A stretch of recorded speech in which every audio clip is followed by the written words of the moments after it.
be. Throw away all the man-made traditions. That's all it's done is took the Word of God, took the power of God out, and thrown it out. You may say, well, you seem stern out there. I'm very stern on that because I have grown up in one of the most spiritual families that you could see, and I've seen and been connected with some of the greatest people, but a lot of them has now gone on to be with God. They've done graduated, but now it's up to us. And for a span, I've watched a certain time span that we have not taught the power of God. It's still real. Miracles still happen. Healings are still real. God still saves. God still delivers. God still sets people free, just like yourself. And God is wanting the church to get back to that place that you and I don't have to sit back, but we can get in the Word and grow up and then go out.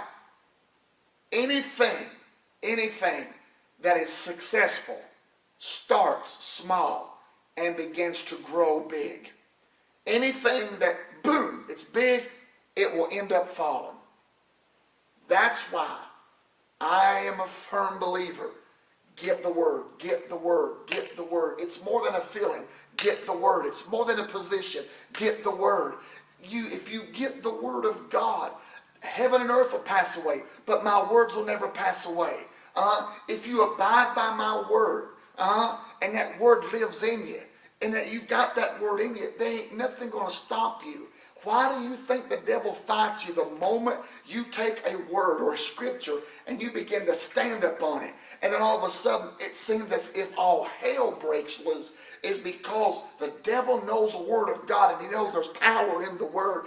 Everything the devil's been fighting, he's been fighting the Word. He don't want your car. He don't want your house. He don't want your clothes. Come on.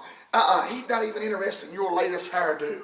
And the thing is, he's after keeping that word from coming out of your mouth. Because the moment it comes forth out of your mouth, all of a sudden then it accesses the word. Once it's spoken, it gives access for it to be created. Faith cometh by hearing, hearing by the Word of God. If you and I don't speak the word, our ears won't hear what we believe. But from the heart, man believeth, but with the mouth confession is made.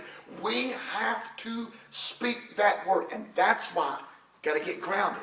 That's why we got to start focusing and get hungry for the presence of God. I told the church recently that I have seen miracles. I've seen things that at the age that I am right now,